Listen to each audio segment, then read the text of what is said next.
হযরত ওমর নিজের পরিচয় গোপন করে বলতেছেন, ওমর রে বলতে পারেন না আপনাগর রাজ্যের বাদশাহ আমিরুল মুমিনিন না ওমর, তারে বলতে পারেন না যে ঘরে খানা নাই। মহিলা বলে আমার ঘরে খানা নাই, ওমর রে আমি বলতে যাব কেন? ওমর যে ওমর মানুষের ঘরের খবর নেওয়া জানে না, ওমর রে খলিফা হইতে কইছে কে?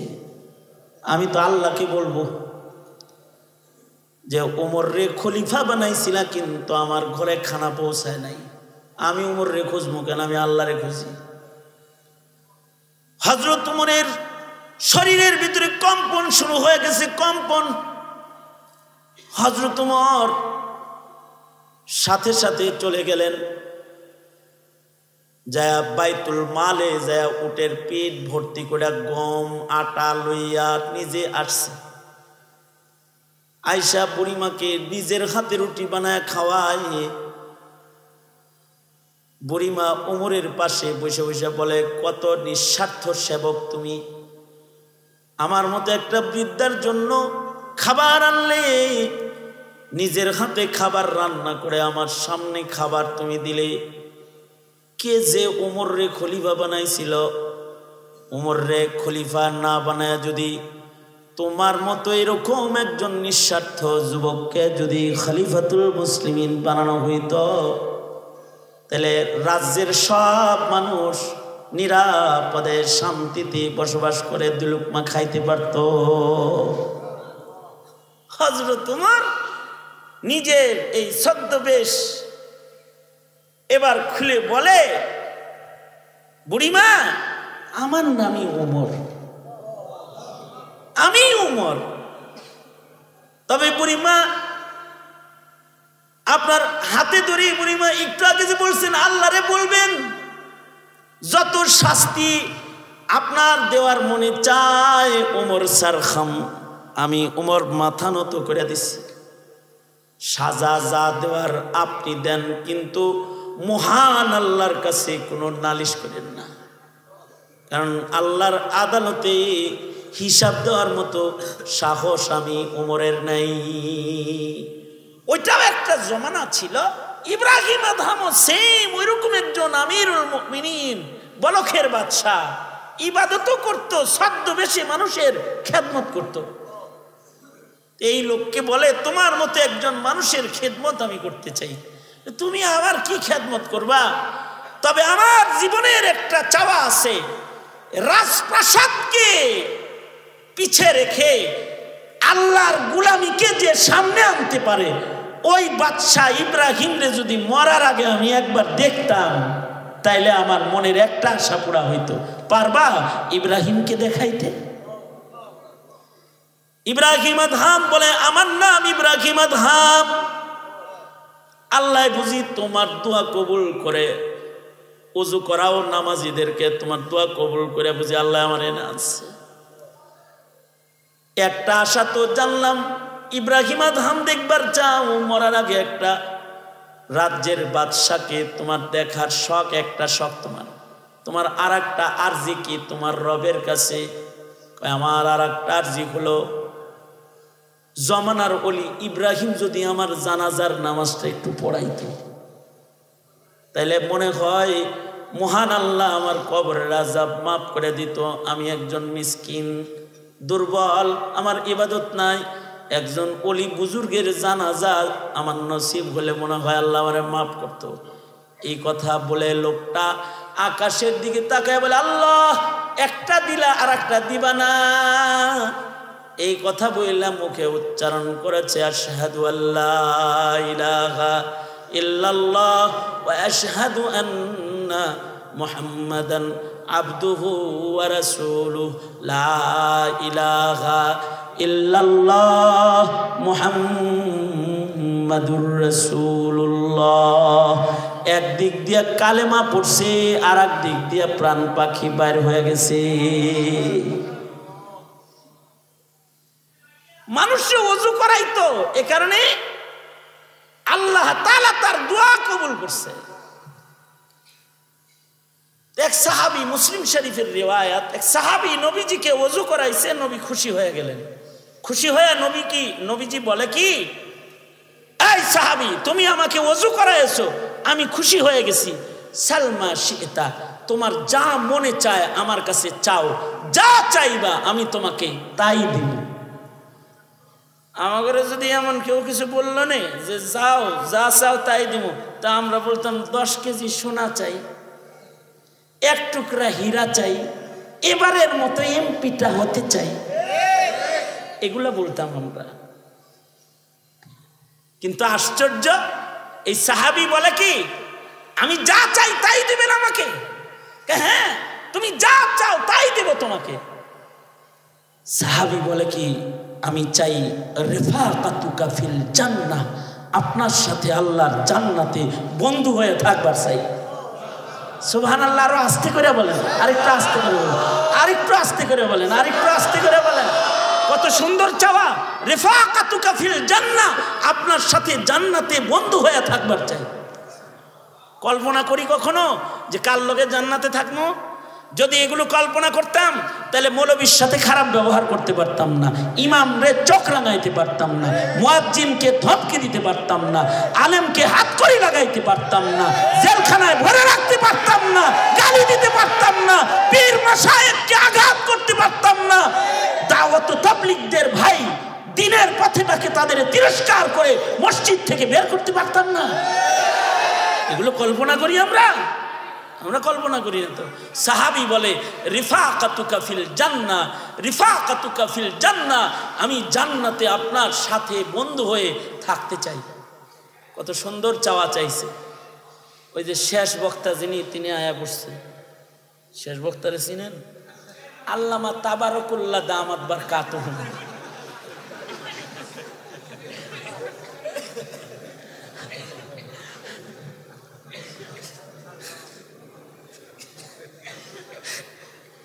ফেরদৌস ভাই, ফেরদৌস ভাই বয়ান হবে না? তাবারকুল্লাহ শব্দ চলে আসছে।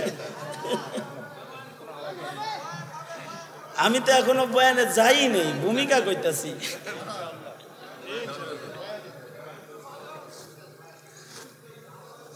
রমজান মাস, ভাবছি চান্স যখন পাইছি রাত জাগানোর কিছু খাসলত হোক, আর কিছুক্ষণ জাগায় রাখি, এরকম একটা নিয়ত করে পড়ছি। তা যেভাবে ডেকসির আওয়াজ চলছে তাতে আমাকে বলা হচ্ছে যে তাবারাকাজ কামি, আপনি জানগা। আল্লাহ, এমপি সাহেব বল মারো,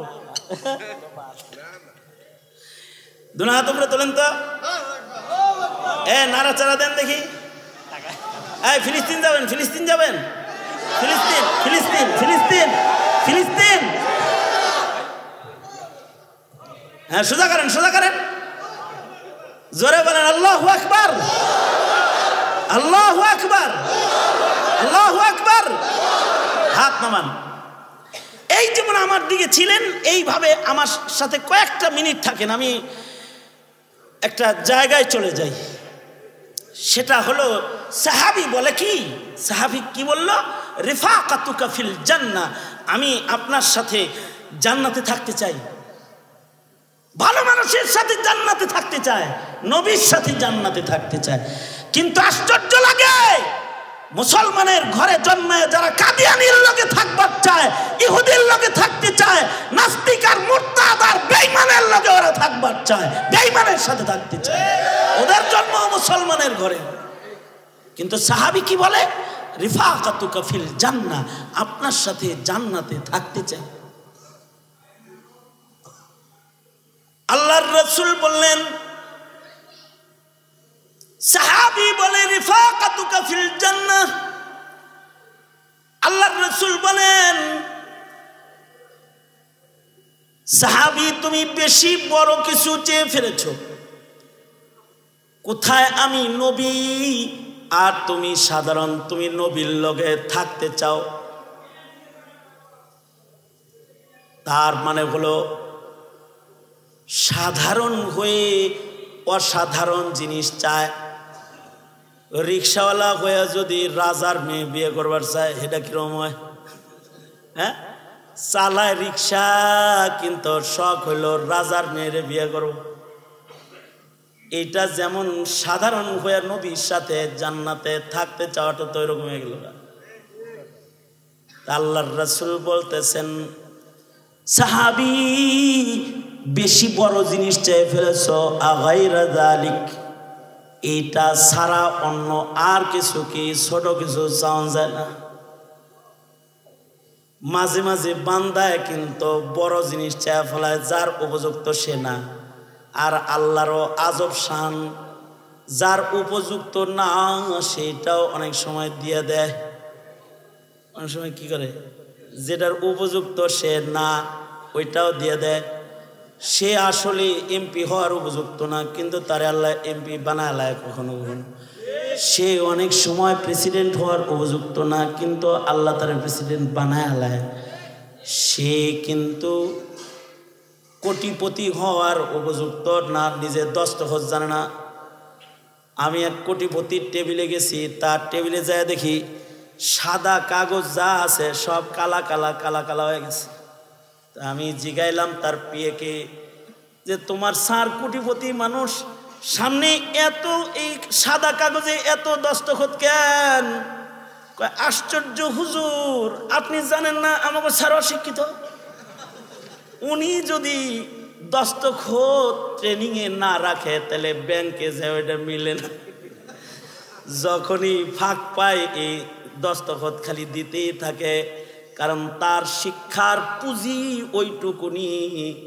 এই দস্তখত যদি কলম কোরআনি বাদ দেয় তাহলে ব্যাংকে যায় অন্যরকম হয়ে যায়। এই কারণে মনের দুঃখে স্যার যতক্ষণ বসে থাকে ততক্ষণ বয়ে বয়ে খালি সাদা কাগজে কলম ঘুরায়।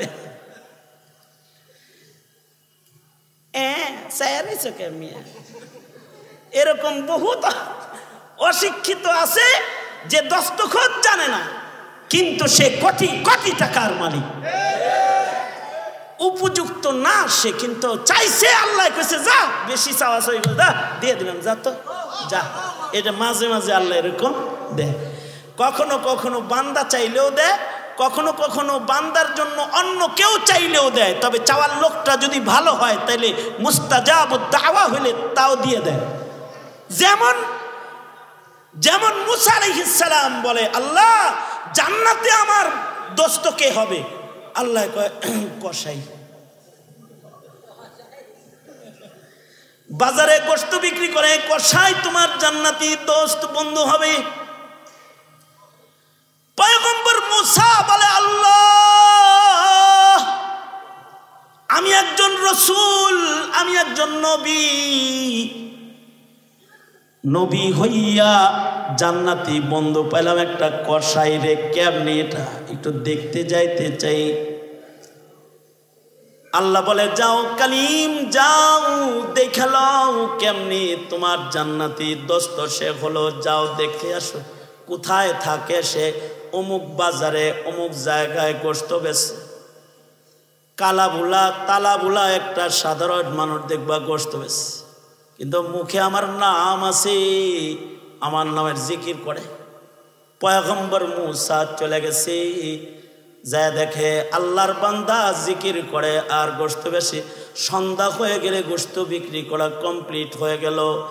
ছোট্ট একটি পুটলা যার মধ্যে নরম ভালো কিছু গোশত কুচি কুচি করে কেটে রেখে দিয়েছে, তা নিয়ে সে বাড়ির দিকে রওনা করলো।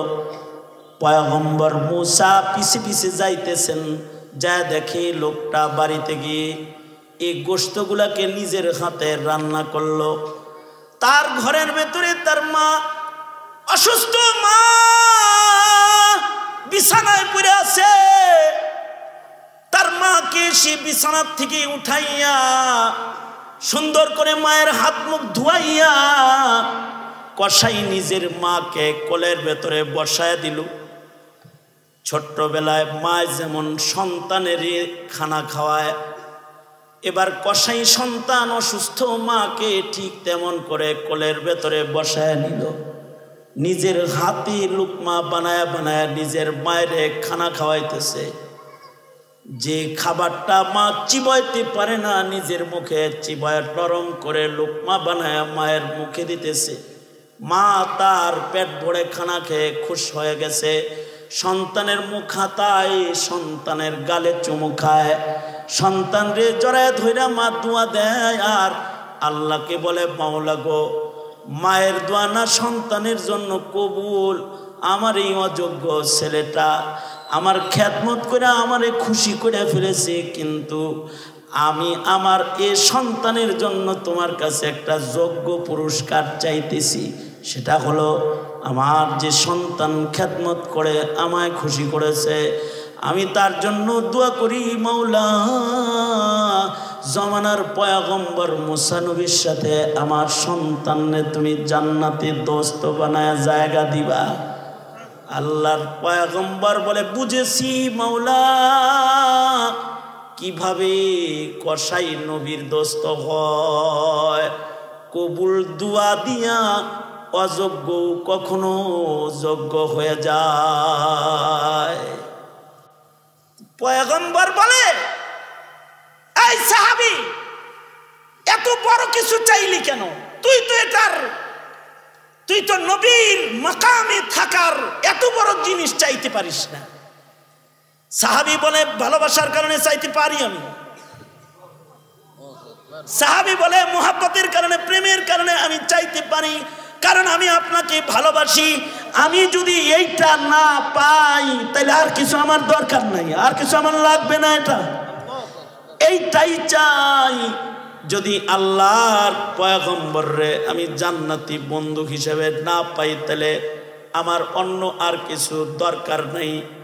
নবীর চোখ দিয়ে পানি গড়ায় পড়েছে। সাহাবীর চোখের পানি রাসূল নিজের হাতে মুছে দিয়ে বলে, এই সাহাবী, তুই যেহেতু আমারে ভালোবাসিস তাহলে শুনে রাখ একটা কথা, আমার লগে তুই জান্নাতে থাকবি, কিন্তু আলাইকা বিকাসরাতিস সুজুদ, যত বেশি সেজদা দিবি তত বেশি আমি নবীর কাছাকাছি থাকবি।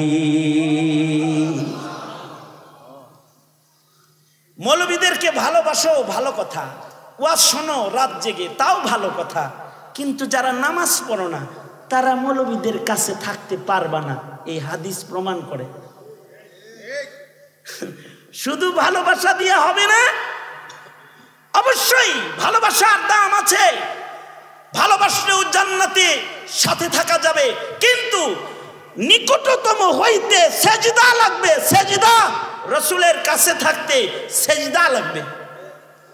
এই কারণেই আমি আয়াত পড়েছি, সাহাবায়ে কেরামের সেজদা বেশি, সাহাবায়ে কেরামের কপালের ভেতরে সেজদার দাগ বেশি। আল্লাহু আকবার জোরে করে বলেন। সাহাবীদের চেহারা, তারাহুম রুকআন সুজদা, তারাহুম রুকআন সুজদাই ইয়াবতাগুনা ফাযলাম মিনাল্লাহ, ইয়াবতাগুনা ফাযলাম মিনাল্লাহি ওয়া রিদওয়ানা, সীমাহুম ফি উজুহিহিম মিন আসারিস সুজুদ। সাহাবীদের চেহারার ভিতরে হলো সেজদার দাগ। তুমি মুসলমানের আওলাদ, কিন্তু তোমার চেহারার ভেতরে ইহুদ নাসারার কাটিং, তোমার মাথার চুলটা কাফের মুশরিকের মতন, তোমার গায়ের লিবাসটার ভেতরে পশ্চিমাদের ঢং, তোমার চেহারার ভেতরে নেশাগ্রস্তের একটা ছাপ, চোখ দিয়া লাল লাল দোয়া বেরিতেছে, ঠোঁটের ভেতরে বিড়ি টানতে টানতে সাদা বানায় ফেলেছো, মদ খাইতে খাইতে মুখে দুর্গন্ধ বানায় ফেলেছো, গাঁজা টানতে টানতে টালমাটাল হয়ে গেছো, জমিনে হাঁটো না আকাশে উড়ো নিজেই টের পাও না। তোমার ভেতরে তাকাইলে গুনার আসারাত দেখা যায়।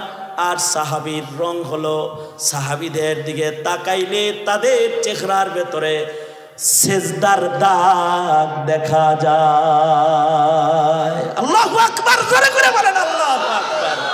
সুতরাং ওয়াজ তো গভীর রাত পর্যন্ত আপনারা শ্রবণ করেছেন। আমি একটা ওয়াদা করাতে চাই আপনাদেরকে, সেটা হলো এই, নবীর সাথে থাকতে, আলেমদের সাথে জান্নাতে থাকতে এবং নৈকট্যশীল অবস্থান জান্নাতে গড়তে নামাজের আর সেজদার আধিক্য জিন্দেগিতে বাস্তবায়ন করার একটি দৃঢ় শপথ কি গ্রহণ করা যায় না রে যুবক ভাইরা? আর নামাজ কাজা হবে না ইনশাআল্লাহ। চিল্লায়া বলো, হাত তোলো, হাত তোলো, বলো ইয়া আল্লাহ, জোরে বলো ইয়া আল্লাহ। ওয়াদা করিতেছি আর কোনদিন নামাজ কাজা করব না। ইয়া আল্লাহ, ওয়াদা করিতেছি রমজানের রোজা ভাঙবো না, জুলুম করব না, আলেমদেরকে ভালোবাসবো, আল্লাহওয়ালাদেরকে ভালোবাসবো ইনশাআল্লাহ। চিল্লায়া জোরে করে বলো, হ্যাঁ না আরো জোরে আওয়াজ করে বলো, আওয়াজ করে বলো। যদি হায়াতে কখনো নবী প্রেমের স্বাক্ষর রাখার সুযোগ এসে যায়, খাতমে নবুয়ত রক্ষায়, নবীর ইজ্জত রক্ষায় জীবন দিতেও প্রস্তুত থাকবো। চিল্লায়া বলো ইনশাআল্লাহ, চিল্লায়া বলো। আল্লাহ কবুল করুক, জোরে আওয়াজ করে বলুন আমিন। সাহাবায়ে কেরামের সিফাতের একটি সিফাতও যদি আমাদের ভেতরে এসে যায় তাহলে হতে পারে এই সিফাতটা নবীজির কাছাকাছি আমাদেরকে নিয়ে যাবে। ভাই জাগ্রত কবি মুহিব খান,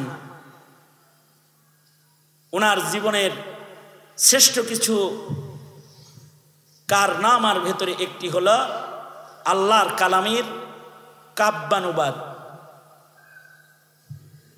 জাতির কাছে খুব সমাদৃত একজন লেখক হিসেবে সেই পূর্বপুরুষ যারা কবিতার মাধ্যমে সুনাম কুড়াইছে তাদের ফররুখ নজরুলের প্রতিচ্ছবি হয়ে জাতিকে কিছু উপহার দিয়েছে বিধায়ী তাকে মানুষ জাগ্রত কবি খেতাব দিয়েছে। উনি আপনাদের এলাকার বাসিন্দা, আর আমার সাথে ওনার পারিবারিক মহব্বত ভালোবাসা সহকারে বন্ধুত্বের বন্ধন অনেক গভীর। তাই উনি আবদার করেছিলেন হঠাৎ করে যে আমার মহল্লায় দাওয়াতে যেতে হবে। ওনার আবদার রক্ষায় সাহস করে দাওয়াত রেখেছিলাম, কিন্তু আপনারা জানেন আমি মিথ্যা মামলার আসামি, সুতরাং হঠাৎ করে আজকে আমার কুমিল্লা হাজিরা পড়েছিল। সারা দিন কুমিল্লা কোর্টে কেটে গেছে আমার, হাজিরা দিতে গিয়েছিলাম। আমার যে প্রোগ্রামের সাজসজ্জা ছিল, হঠাৎ করে হাজিরা দিতে গিয়ে অ্যাডভোকেট আমাকে হঠাৎ করে ডাকছে যে জরুরি তলব, না আসলে বেল কাটা যাবে, কিন্তু চলে আসেন। তো আমি হাজিরা দেওয়ার জন্য যাওয়াতে আমার শিডিউল পরিবর্তন হয়। আপনাদেরকেও কষ্ট দিছি, সবচেয়ে বড় কথা মোহাব্বত আর অধিকার ভালোবাসা নিয়ে যে উনি আমাকে দাওয়াত করেছে, উনিও অনেক কষ্ট করেছে। ডায়াবেটিসের রোগী এত লম্বা বয়ান করেছে যে লম্বা বয়ান করে ক্লান্ত হয়ে গেছে। আল্লাহ ওনাকে জাযায়ে খায়ের দান করেন এবং হার কিসমের বিপদ আপদ থেকে হিফাজত করেন। আপনাদের এলাকায় অবস্থান করেন, আপনারা গর্বিত। কাছে থেকে মুহিব খানকে দেখেন। মুহিব খানকে দেখতে দূর দারাজ থেকে মানুষ আসে, আর আপনাদের মহল্লায় বসবাস করে।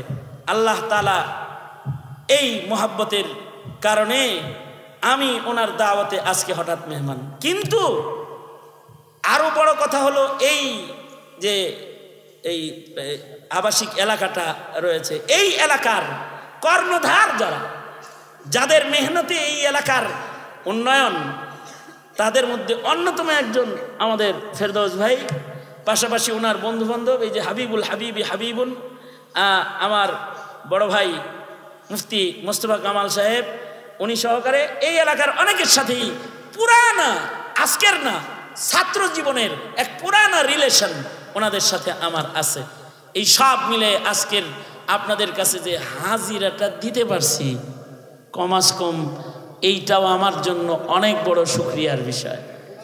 আপনাদেরকে কিছু বললাম, আমি যে সাহাবায়ে কেরামের জীবন চরিত্রের হিস্সাগুলো আপনাদের কাছে বললাম, এর থেকে আপনাদেরকে আল্লাহ তাআলা সাহাবায়ে কেরামের রং নিজেদের ভেতরে আনার, মেহনত করবার শিক্ষা আলোচনার থেকে গ্রহণ করার তৌফিক আল্লাহ দান করুন।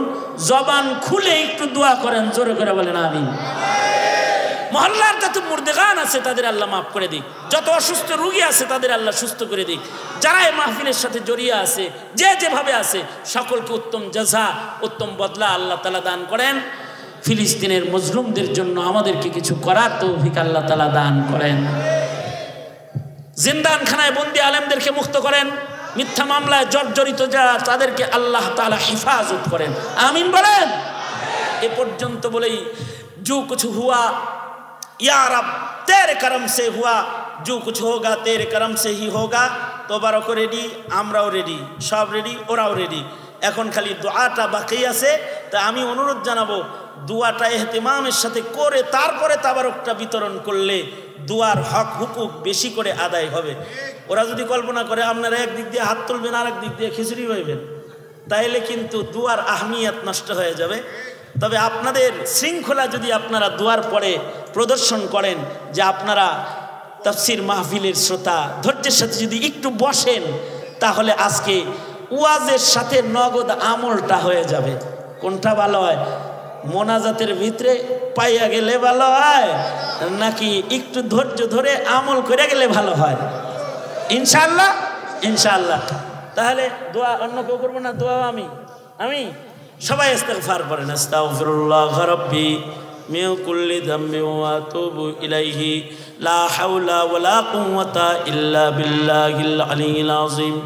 আস্তাগফিরুল্লাহাল্লাযী লা ইলাহা ইল্লা হুয়াল হাইয়ুল কাইয়্যুম ওয়া আতুবু ইলাইহি। আলহামদুলিল্লাহি রাব্বিল আলামিন। والصلاة والسلام على سيد الأنبياء والمرسلين محمد وعلى آله وأصحابه أجمعين। رب العالمين এক ঝাঁক তরুণদের মেহনতে আয়োজিত হিরেকখণ্ড যুবকদের মেহনতে কোরবানিতে বাস্তবায়িত উলামাদের সাদারাতের আজকের মহাসম্মেলন মাঝরাত করে গেছে। আল্লাহ, রাস্তায় বসে তোমার বান্দারা হাত তুলে তুলে ওয়াদা করে তিনি পথে চলার প্রত্যয় নিয়েছে। ভিক্ষুকের মতো দুইটা হাত মাহফিল শেষে বাড়ায় ধরেছে। জিন্দেগির সব গুনার জন্য তোমার কাছে মাপ চাই। ওরে মালিক, মেহেরবানি করে আমাদের জিন্দেগির যত গুনাহ আমরা করেছি তুমি মাফ করে দাও আল্লাহ। জেনে না জেনে অন্ধকারে আলোয় গোপনে প্রকাশ্যে যত পাপাচার করেছি ক্ষমা করে দাও। বেপানাহকে পানাহ দাও, বেরুজিকে রুজি দান করো, অশান্তি দূর করে শান্তির ফয়সালা করো। ওগো আল্লাহ, বুড়াদের আবু বকর বানায় দাও, যুবকদেরকে খালিদ বিন ওয়ালিদ বানায় দাও। ওদের জওয়ানি তোমার কাছে আমানত দিয়ে গেলাম, যৌবনের গুনাহ থেকে ওদের ধরে ধরে বাঁচাও। পর্দার আড়ালের মা বোনদের ফাতেমা খাদিজা বানায় দাও, বাচ্চাদেরকে মাজ মুআফিজ বানায় দাও। রব্বুল আলামিন, জিন্দেগির গুনাহ মাফ করে আমাদের জন্য তুমি জান্নাতের ফয়সালা করো আল্লাহ। রব্বুল আলামিন, পত্র মহল্লায় শান্তির হওয়া চালু করে দাও, মসজিদ মাদ্রাসা খানকা আবাদ করে দাও। জিন্দেগির এমন কোনো মুনাজাত বাদ নাই যেই মুনাজাতে মা বাবার কথা বলি নাই। নিজের হাতে অনেকে নিজের মা কবরে রাখছে, নিজের হাতে অনেকে নিজের বাপ কবরে রাখছে। আল্লাহ, জীবনে কোনো দিন মা ডাক যাদের নসিব হবে না, জীবনে কোনো দিন আব্বা ডাক যাদের নসিব হবে না, ওগো আল্লাহ তাদের মা বাবার কবরগুলা জান্নাতের বাগান বানায় দাও আল্লাহ। যাদের মা বাবা আছে হায়াত বানায় দাও, বেশি বেশি করে খেদমত করতে পারে তৌফিক দান করো। এই মজমাকে কবুল মঞ্জুর করো। জানি না কোন দোকানের কাফন রেডি হয়ে গেছে, কোন সোপের বাসনা জানি পেকে গেছে, কখন জানি মসজিদের কোনার পালকি বাড়ির দুয়ারে দাঁড়ায় যায়।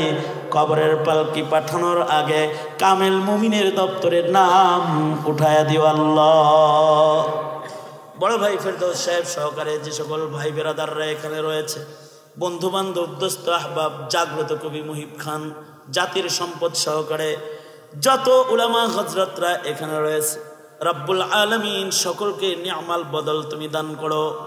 বিশেষভাবে এই আল হেরার যুবকদেরকে তোমার কাছে আমানত, হেরার আলোর যুবকদেরকে তোমার কাছে আমানত। ওগো আল্লাহ, ওদের জিন্দগির ভেতরে বরকত দান করো আল্লাহ। اللهم اجعل ثأرنا على من ظلمنا وانصرنا على من عادانا ولا تجعل مصيبتنا في ديننا ولا تجعل الدنيا أكبر همنا ولا مبلغ علمنا ولا غاية رغبتنا ولا تسلط علينا من لا يرحمنا اللهم زدنا ولا تنقصنا وأكرمنا ولا تهنا وأعطنا ولا تحرمنا وآثرنا ولا تؤثر علينا وأرزنا وارض عنا يا كريم اللهم إنا نعوذ بك من الفتن ما ظهر منها وما بطن اللهم إنا نعوذ بك من إبليس وجنوده ومن الشيطان والشرك اللهم إنا نعوذ بك من خليل ماكر عيناه يريان وقلبه يرعان إن رأى حسنة دفنها وإن رأى سيئة أذاعها اللهم إنا نستعينك على طاعتك اللهم اكفناه بما شئت اللهم إنا نجعلك في نحورهم ونعوذ بك من شرورهم ফিলিস্তিনের চিত্র আল্লাহ দেখায় না আল্লাহ আল্লাহ রহম করুণা করো শহীদদের মর্যাদা বাড়াও মজলুমদের মদত করো আকসাকে আজাদ করো মজলুমদের জন্য আল্লাহ রহমতের দুয়ার খোলো আল্লাহ যত কল্যাণ যত মঙ্গল সব দান করো অকল্যাণ হতে ধরে ধরে আমাদেরকে রক্ষা করো সুবহানা রাব্বিকা রাব্বিল ইজ্জাতি আম্মা ইয়াসিফুন